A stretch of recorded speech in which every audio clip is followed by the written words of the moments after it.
Welcome to the Great Birth Rebellion podcast. I'm your host, Dr. Melanie Jackson.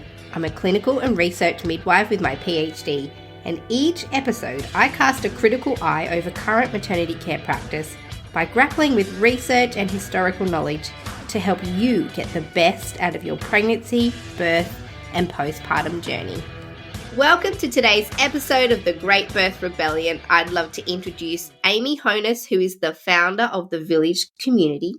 The Village Community is a community initiative which aims to fill the gap left by society in the care of mothers in the early postpartum period. And this gap is so often filled with paid and hired help rather than by the collective.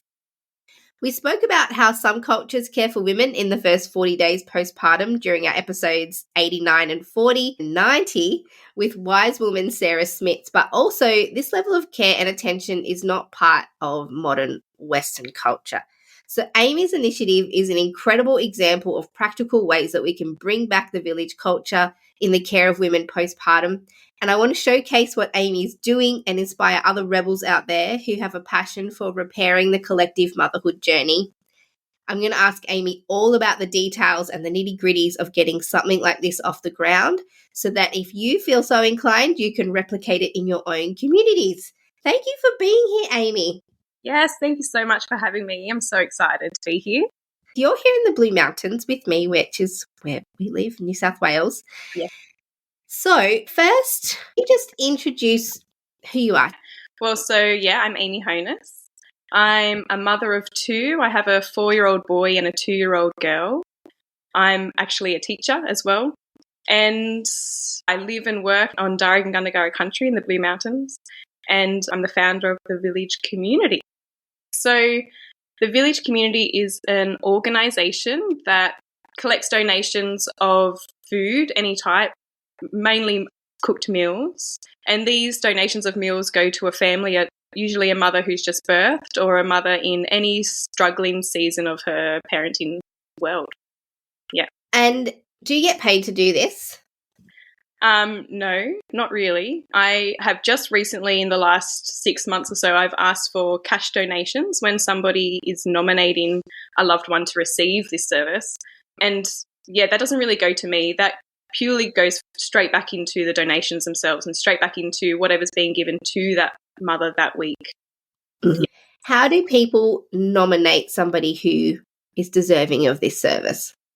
Yeah, it's really simple. All they need to do is contact me through the Village Community's Instagram and just through my messages.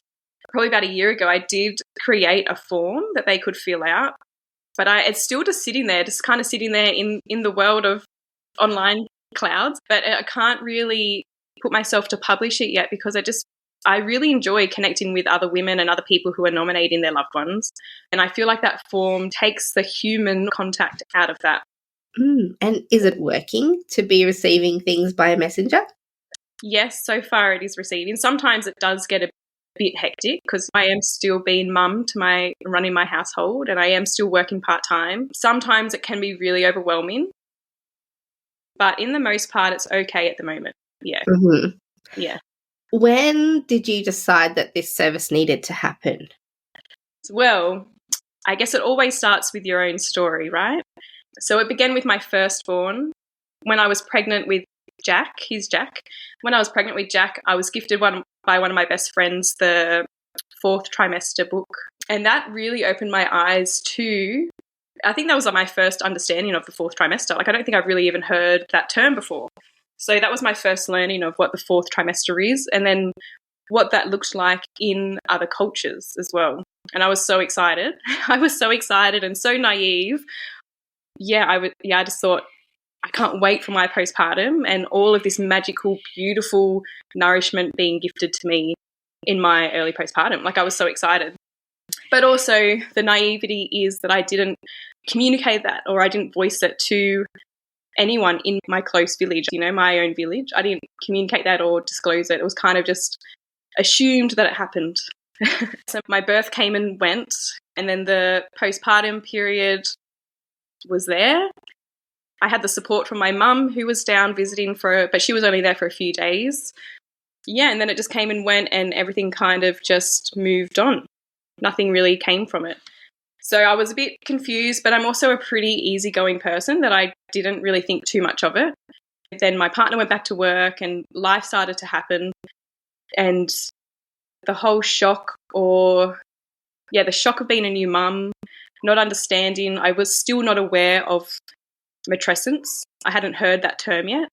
So I was still just in complete shock of how hard parenting is and how hard being a mum is.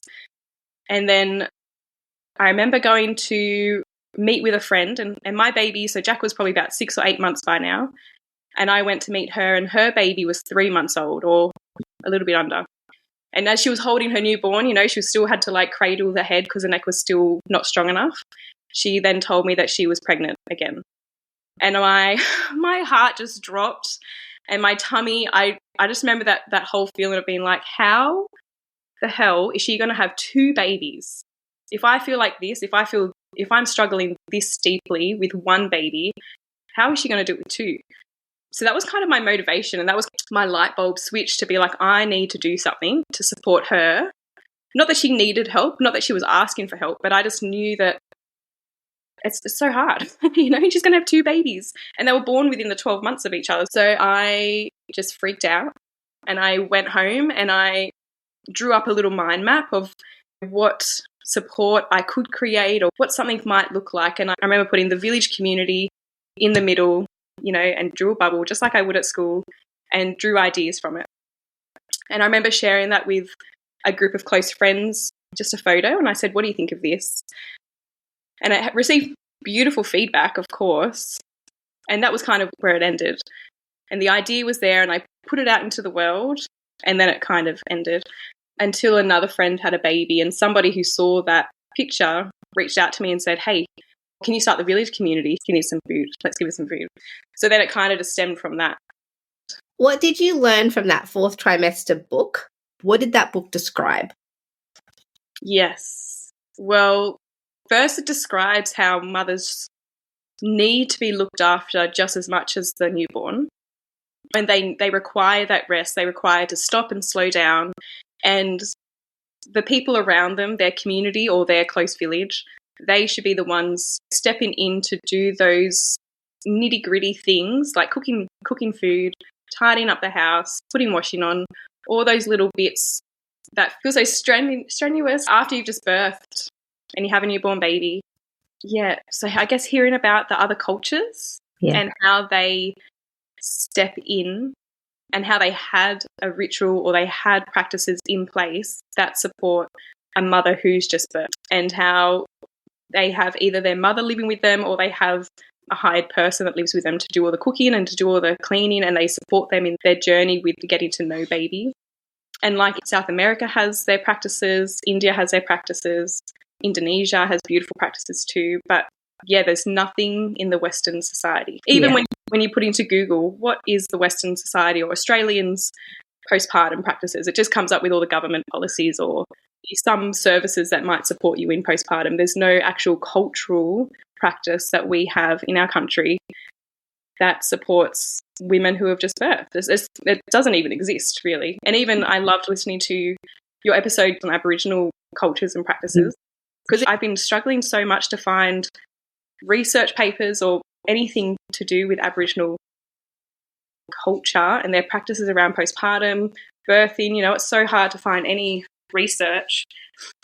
But yeah, so I loved listening to that because it finally gave us something to like hold on to and to hear and to know and to use within our practices as well. That we know that doing these sorts of practices that maybe come from Chinese medicine or that come from Ayurvedic practices, they're still connecting with our Aboriginal culture too. I think what you've tapped into is that other cultures have a norm around what they do for women postpartum that involves nurturing and feeding and caring and understanding that it's a unique transition in life. And we just glaze over that in Western culture because we're living in these individualistic bubbles. We don't value community living like a lot of these other cultures do. And it makes sense that, of course, you've done this massive thing to have a baby, grow a baby, have a baby. Even just physically, it's a mammoth effort. Yeah. And so then the emotional transition and being sleepless and then still being expected to maintain life amongst all that is really unrealistic.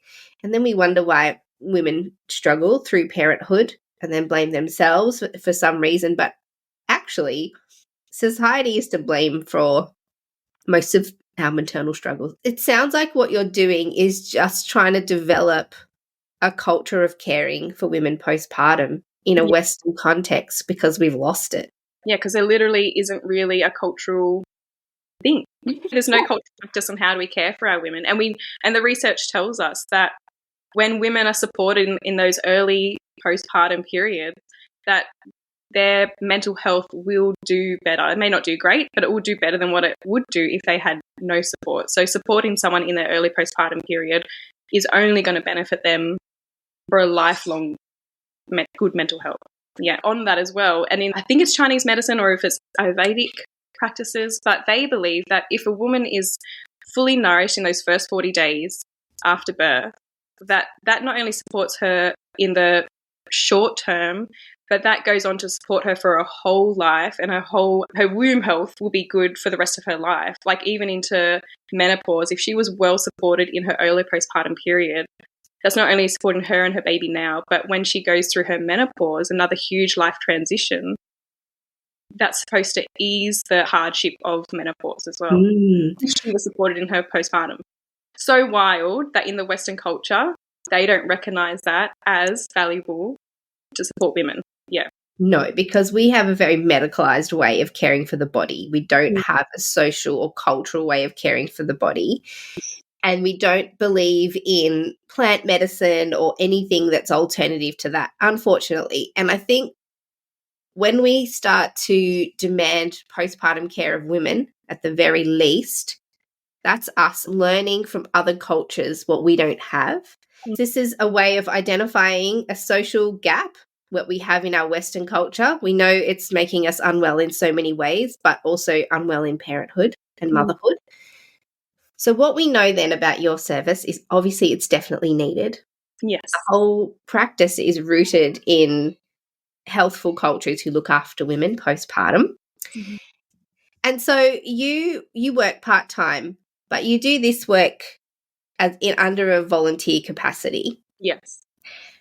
So just so people know, this is not necessarily something you'll get paid for if you decide to continue this, but there are a lot of postpartum doulas around who are able to draw an income from this kind of work with the real practical help of women and making meals and everything. So women can do that. Yeah. I suppose the uniqueness of your service is that it's free to women. But I feel like you're paying, in a way, you're paying for this care that the women are getting with your time and with your energy and with your effort. Yes, but yeah, passion keeps it going. Yeah, and the love for it keeps it going.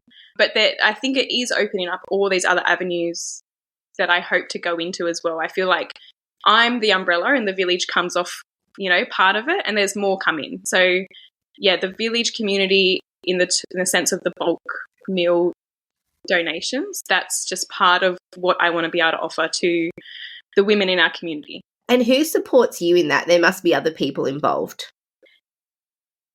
In like the village? The village, yeah. Who contributes? Who gives meals? Who makes meals? Who donates? It's pretty much all other mothers, which is ironic because we want to make sure our mothers are all looked after, but it's other mothers who are looking after our own. But it is just women in the community who have just come across me through word of mouth or who are friends with somebody who's received a box.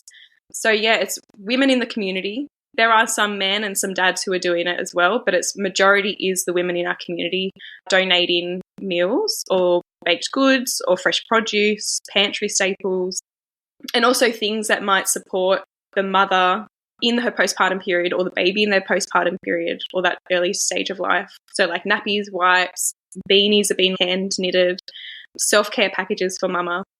Yeah, so there's the women in the community, and I have regular volunteers who will turn up, if not weekly, then fortnightly or monthly.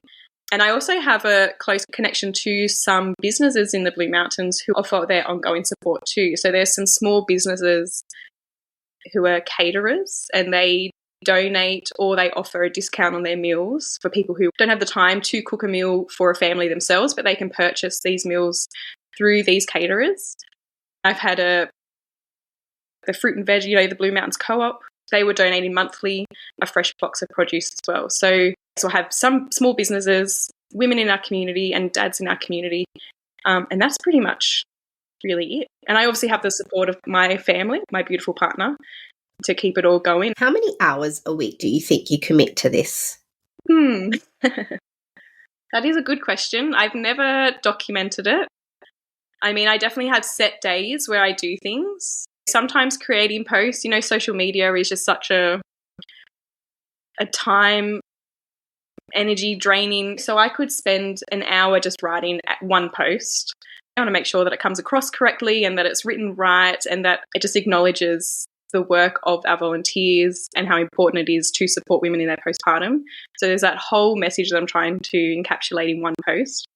I'm on there daily as well because I like to keep it active and I want to share things to help motivate people to continue to turn up for women, not only just for the village community, but for the women in their village as well.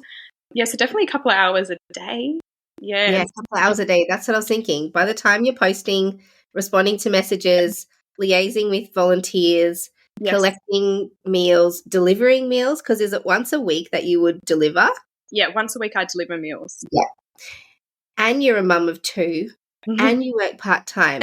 I guess I wanted to ask that because I just wanted people to know this is not 1 hour a week that you're giving. Yes. It's not even about me or about the village community as a picture. It's about making this a worldwide, if I could make it worldwide. Yeah, definitely a domino effect into other communities, especially Western culture. If I just want this domino effect to then spread out so it becomes a norm to come together as a community to support women in our community. Because, we shouldn't be doing this alone.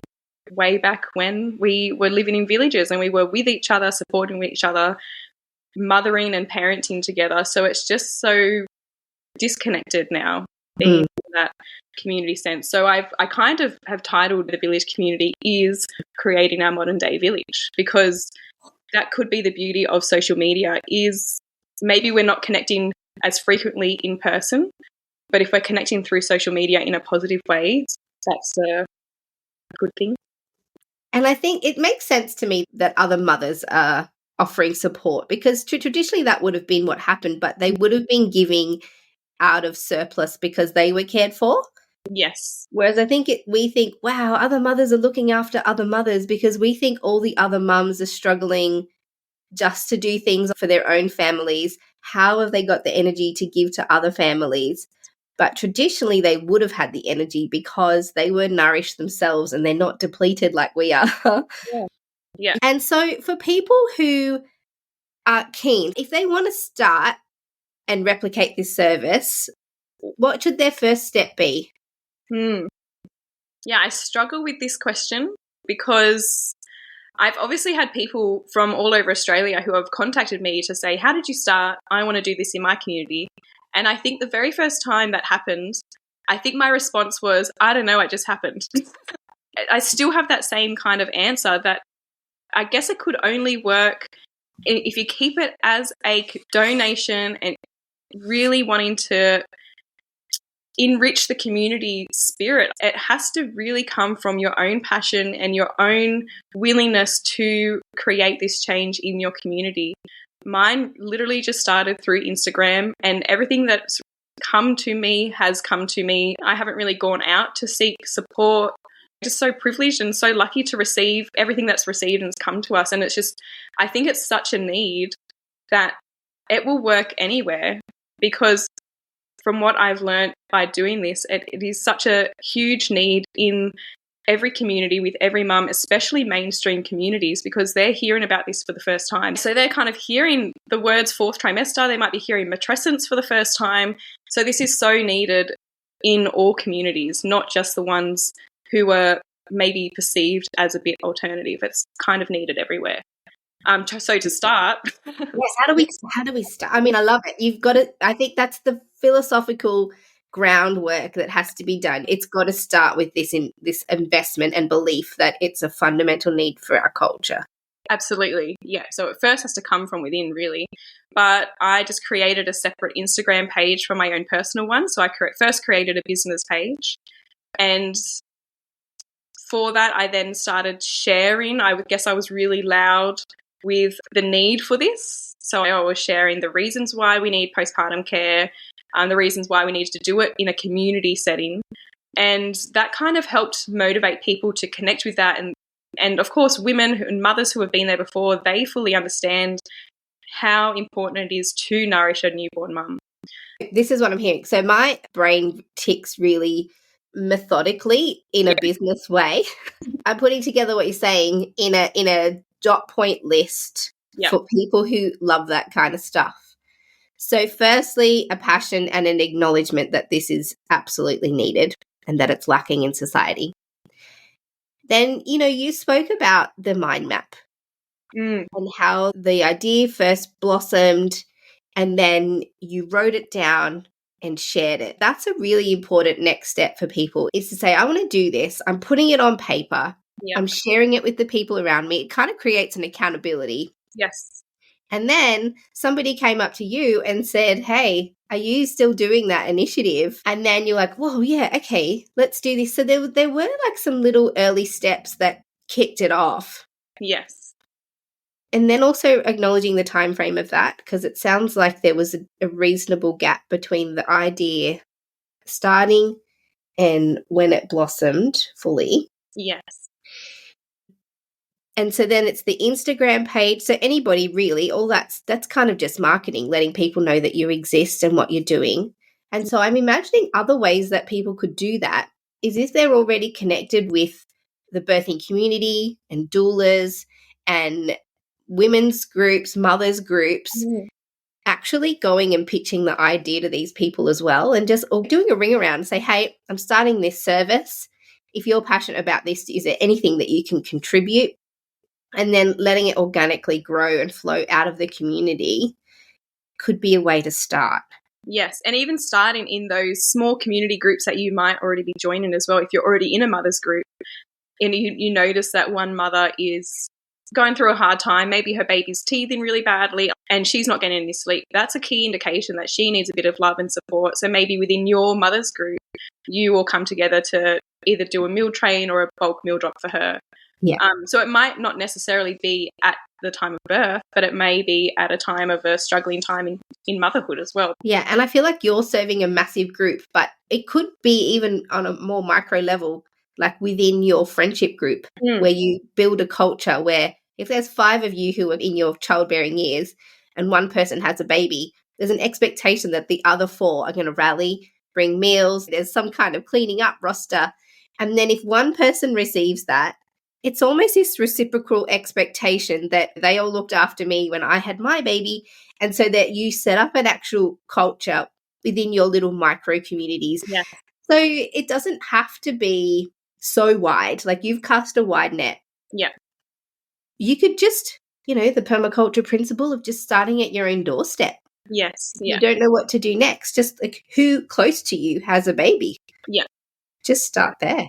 Yes. Just start there, and even start at, if you were attending the traditional baby showers, that's where you begin as well. You write down the names of all the attendees. I've been trying to, when I go to these, I put out a sheet for the meal train for the mum as well. So I make sure that if you're attending, write your name and your email and I'm going to contact you. So you can turn up after birth as well, because everyone's turning up. That's what's also weird in our Western culture, is that everyone's turning up to shower the baby in these baby showers, and the mother's completely forgotten about. So I think changing even that culture in the baby shower is you're not bringing a gift for the baby, or you can if the mother needs that, but also bring in something to add to a freezer, adding a meal to add to a freezer, or writing your name down on the meal train to turn up for her post-birth as well. Yeah, you have just identified that that's what our culture does do. Everybody has a baby shower, don't they? And then when you arrive, there's a hideous amount of gifts and paraphernalia to look after the baby. And then we forget the mother And I mean, there are some subcultures, we do mother blessings Yes. where I'm from, where we don't throw a baby shower. We actually throw something that nurtures the mum. Yes. But there's no reason why a guest couldn't bring 2 or 3 freezer meals to a baby shower. Absolutely. Yeah. And I'm trying to change that to be like, look at what mother blessings can do for you as a mother, instead of, throwing this baby shower that the mother to be is doing. She's putting all this energy into this huge celebration, and then that's just draining her energy, where she needs to keep holding on to that energy to grow her baby. And then that's also taking away what our culture needs to be doing. Is we need to be going there to mother blessings. We bring a plate of food and we add that to the table, and the mother does nothing. The whole idea of a mother blessing is she does nothing. We're beginning that first step of how we turn up for mum, how we hold her during her season of becoming a mother. Yeah, I have a funny story to share about this. Yes. For my first baby, I decided to throw a massive party. I called it a mother blessing, but it wasn't really. I had lots of help, and my sister got someone to come and paint my belly, and it was all lovely. There was flowers, and it was this beautiful garden party. Yeah. And at the end, I was sitting at home. Everybody had left, and my husband was still out because we sent all the boys away. And I was sitting there, and all the stuff was still set up. I thought when Dan gets back, he can pack all of this up. But I was sitting there just chilling out with my belly out, painting, feeling like I was all dressed up with nowhere to go. And it started pouring rain, and I realized all of these soft furnishings and pillows and blankets were outside. And so the end of my mother blessing, this was 11 years ago, ended up with me running through the rain, collecting all of the stuff from the party, and my beautiful belly paint just kind of dripping down onto my clothes.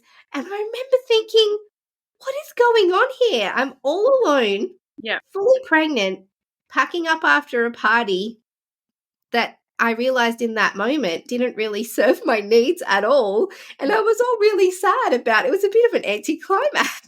And even when you had the intention to not have the traditional baby shower, it's still those little details of supporting mum was lost. Yeah, and at no fault. It wasn't like there was nobody there to help me. There were so many people who helped on the day, but just all happened to be gone in that moment. And it was just this really poignant moment where I was like, I'm all dressed up. I've got a flower crown on and a beautiful belly painting, so Instagrammable, but just still not served in that moment. Yeah. Yeah. So do you have a strategy for motivating people to donate and participate? Like, do you feel like you're constantly chasing people to help with this stuff? No, not really. If anything, people are asking me where they can donate. Yeah, so not really, because I have in moments of, I should make this more legit, more streamlined. There's some parts of me that think I could make this a bit bigger. But then also, if I was to take it a bit bigger, then I think I'd be taking away what it means to serve your community, because then there'll be a cost to that. And I don't really want a cost, because when you look after each other, you don't really pay for that. You just have to turn up and look after people. So there are times where I think, I could go to different businesses and ask for them to donate, however much they would like to, monthly, fortnightly, on a yearly basis. But no, I haven't really needed to yet go the distance of asking for support. Even just me asking for the donation fee when you nominate someone was a huge thing for me. I never wanted to put any money onto this service, because I don't believe that if we're looking after each other, we're just looking after each other. So I just wanted that to be the message.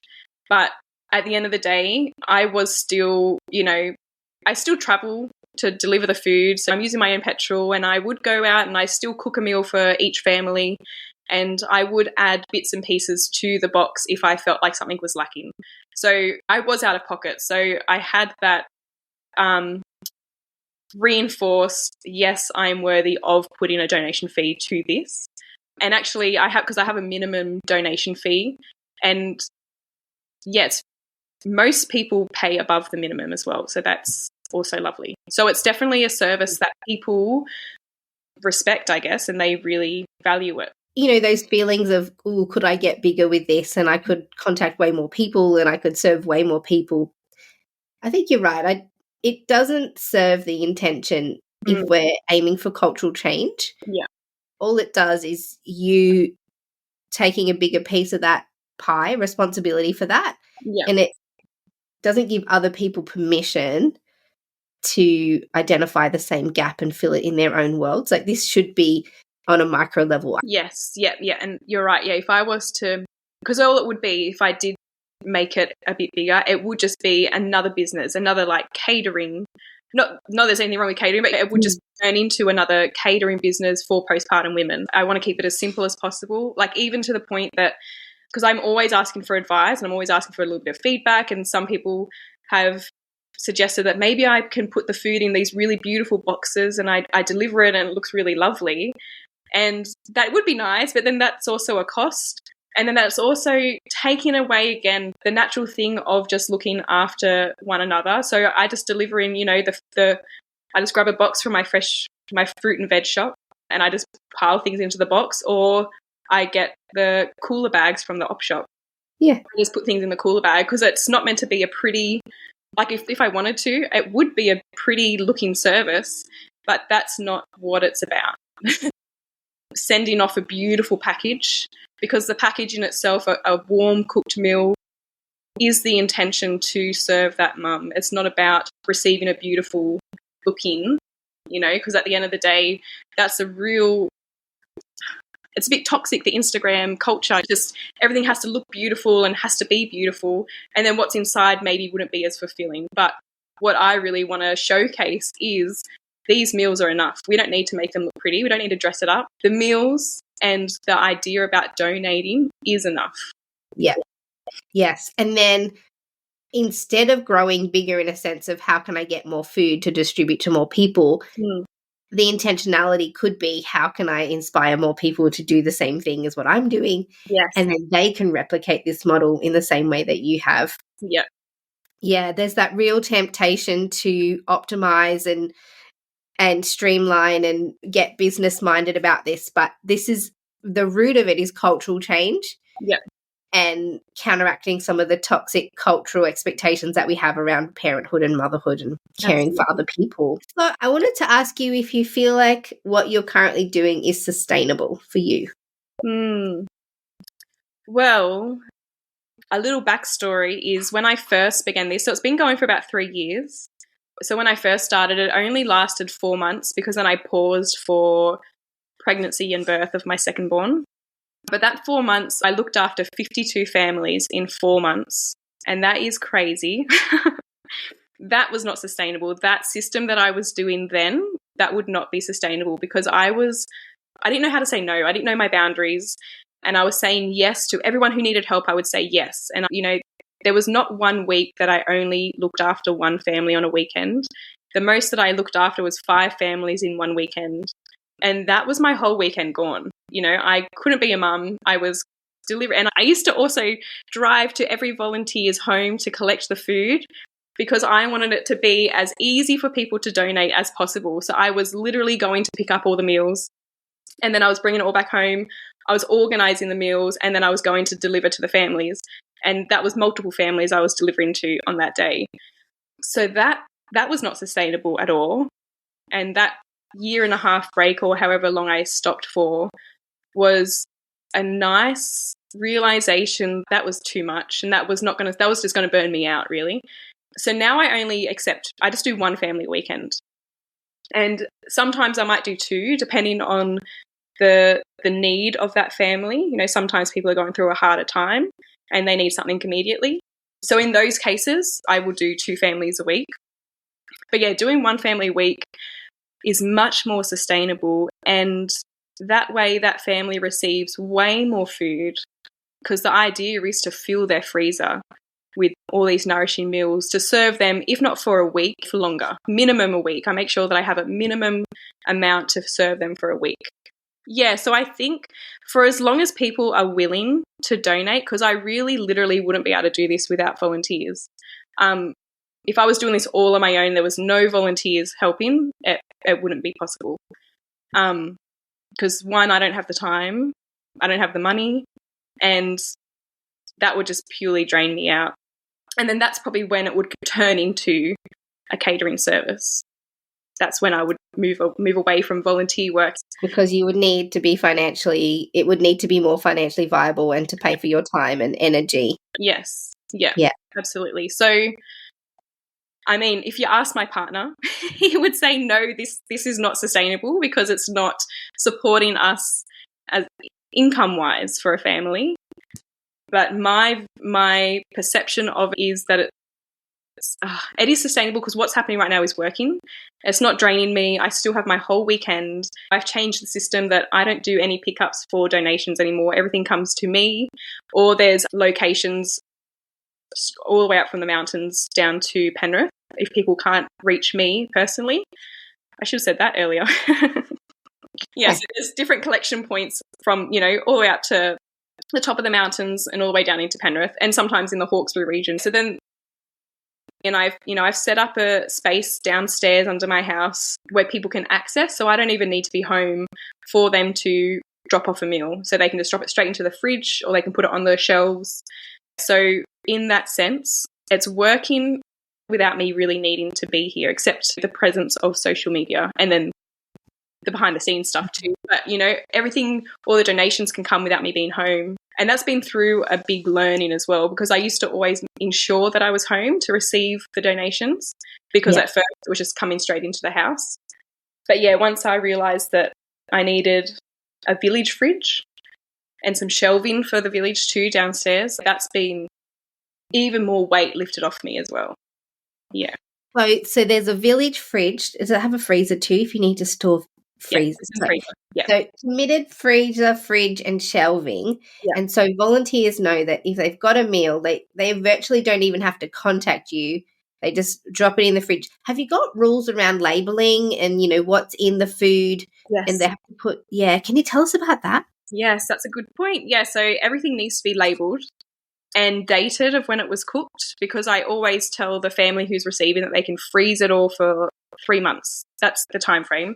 So first they need to make sure that what they're packaging the food in is freezer friendly. So unfortunately, I still haven't figured out a nice way to be eco-friendly around that. But so a container to be freezer friendly, clearly labelled with all the ingredients that you've put into the meal and the date of when you've cooked it as well. Those are all the basics of what needs to happen. And every week it's always clearly noted if there's any dietary needs of that family too. So if there are dietary needs, that's an extra reminder when I'm responding to messages, just to be clear that this family's gluten-free, or, no dairy, or things like that. When you get the inquiry, so people nominate somebody, do you have to, is there a point where you have to sort of triage who's been nominated and select who's going to get the donation that week? Yeah, so it kind of just falls into line of who's, it's like first in best dressed, I guess. It just all falls into line, and I'm usually 2 weeks or 3 weeks booked out. But say that I've already got someone in on that weekend that I'm supporting. If someone says my friend, is going through a really hard time right now, I'll squeeze them in. So I guess there's a scale of how that family's doing. If it's just my family's birthday baby, that just falls into line of, when the next availability is. But if it's somebody who's, a early birth, or they've lost their baby, I'll do an immediate delivery to them.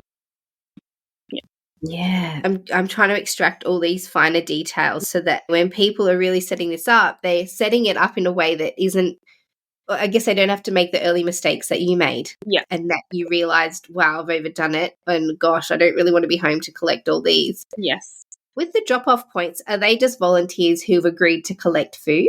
Yeah, they're just people who have been regular volunteers, or even friends of mine who have offered to be the collection point pretty much. And then once they've collected the meal, all the meals that are being dropped off to them, then they do a one drop off to me.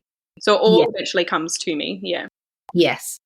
Have you ever had an issue, like a complaint or food poisoning, or somebody like? Yeah, it's something that I'm very aware of. I'm so aware, and I'm so grateful that nothing negative has come from this yet. Yeah. Yeah, that's the only, I mean, the fact that there's no money being exchanged and it's volunteer is quite protective Yes. in that sense. Again, I'm really thinking with a business mindset here, but I realize that's not the way it should be. Yeah. Yeah, I'm just sort of, anticipating what could go wrong with Oh, this. and that's my thought too. And even, if somebody, because sometimes I have people who offer to deliver the meals to the family. Yeah.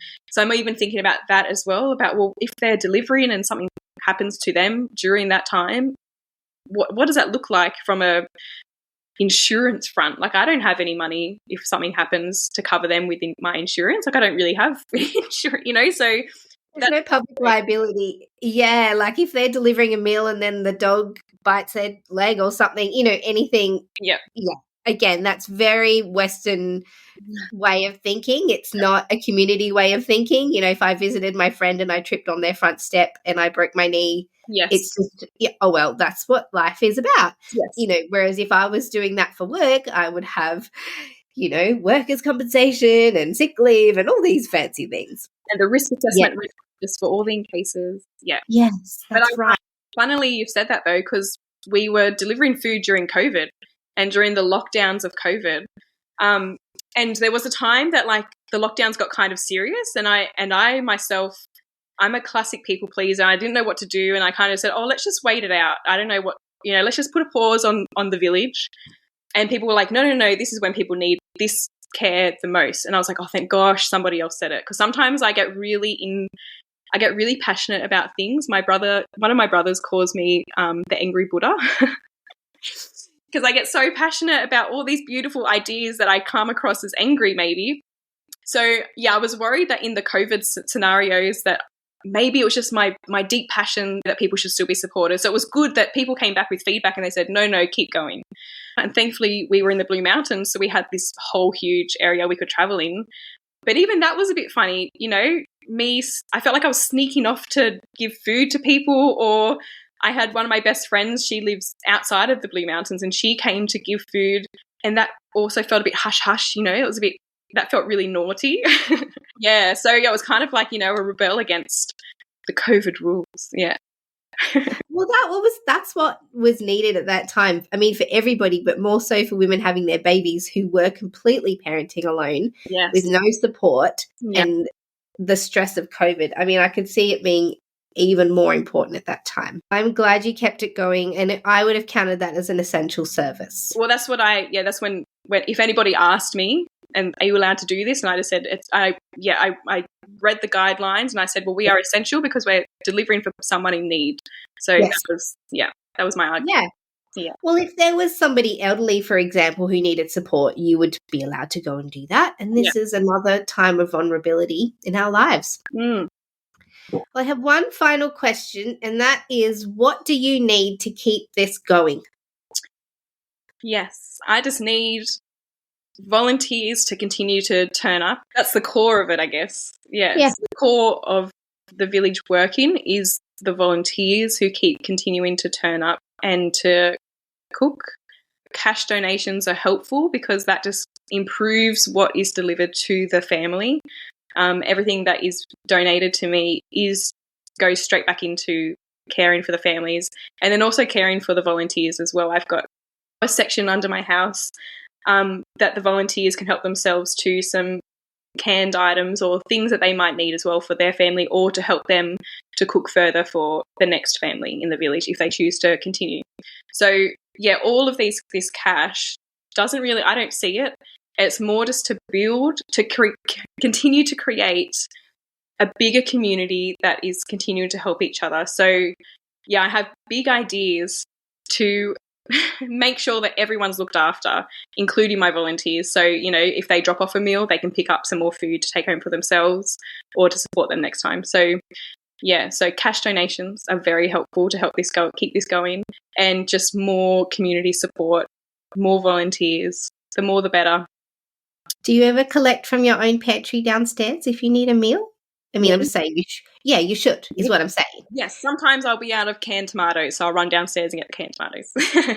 Good. No, I was just sort of saying it's great that your volunteers have access to that, but make sure that you have access to that too. And my volunteers are so beautiful too. Sometimes if they know that I've been sick, they will drop off a meal for the family and for me too. So I'm well looked after by my own village, because now that all my friends and family are aware of this idea, they're not only are they helping other people as well, but we all kind of now have got those principles in place with our friendship groups and our family too. It's really beautiful that the volunteers, I'll get a little message that might say the meal's in the fridge and there's one for you too. Because this is the idea, is that you're generating cultural change. Yeah. And so you're also the beneficiary of that, because that's what happens when you care for other people. Yeah. There's an interest in caring for each other. Like the interest just grows. And so people can donate through the Buy Me a Coffee button. Well, there is a Buy Me a Coffee button, and so I'm all new to this, but the Buy Me a Coffee is to support me, to, I guess, just to give me a little bit of juice. Yeah. But then there's also another link as well, and that link goes directly into the village fund. Great. Yeah. But so there's two links in my link tree. There's two links. One will go to Buy Me a Coffee, or another link to help support the village families directly. Beautiful. Yeah. And so we will put your Instagram handle in the show notes below. And so that's kind of the hub of things. So people can go there, and we'll also put your Linktree link in there. So maybe for people who aren't on Instagram, can they use the Linktree? Yes. Yeah, I think so. Yeah. Okay, great. But that's the channel. That's kind of where everything's funneled through. And so if this is a service that you believe in, either consider buying Amy a coffee or donating to the village community, or getting in touch with her to become a volunteer for the service. Or if you want to nominate someone who needs care, that's another way to contribute, because obviously that requires a little fee to nominate a person. But even better is don't add to Amy's workload. You can go ahead and start one yourself, because it's not like there's no need for this. This is a massive cultural and community gap. Everyone will appreciate being looked after, and it'll cycle back. It'll just become part of the culture of who you are and who you are in your community. It shouldn't be depleting if it's working properly. It should be replenishing for everybody. Yes. Yes. Are there anything else you wanted to share with us? I think just to add on to that there is evidence that shows us that when we help another person, so like that idea of being a volunteer and giving to somebody else, it fuels us as well. So yeah, it's not only just about work and doing the work. It's about supporting your own mental health. I've heard something before. I think maybe Lael Stone has said it, that if you're not feeling good, go do something for somebody else. I don't know if it was her. Don't quote me on that one. That's okay. It's a good quote. We don't know if Lael said it, or she probably would have said something like that. But the idea is, if you don't feel good, go and do something for somebody else. Yeah. And it's an immediate mood boost. It's all the good hormones that are released, and the chemicals in your brain are just like, it's really delicious and it's yummy, and it's really good to just feel good because you've made somebody else's day, or you've made somebody else just that little bit happier, or their day has become a little bit easier because you've shown them a bit of love. And this is rebellion against the Western culture of not caring for each other. Yeah. So caring for each other, unfortunately, has become countercultural, but we're going to bring it back. Yes. Bring it back. Slowly but surely. That's my life goal. This is a beautiful example, and I encourage anybody listening to see where they can start it, either at your doorstep with your 2 or 3 closest friends. It doesn't have to be organized like this. It can just be setting a standard, and it's enough. Yeah, setting the boundaries within your own circle. Yeah. Beautiful. Thank you so much, Amy. We'll put all the details in the show notes. Thank you. Thank you so much for having me. Pleasure. We'll see you in the next episode of The Great Birth Rebellion. To get free access to all the research that's used to create each podcast episode, you can join the mailing list at melaniethemidwife.com, or you can join our members hub and financially support the work of this podcast. In the hub, you can ask me questions, and premium members get access to a monthly Q&A episode where I answer listener questions. You'll also get episode transcripts and additional resources for each podcast episode. All the details are in the show notes.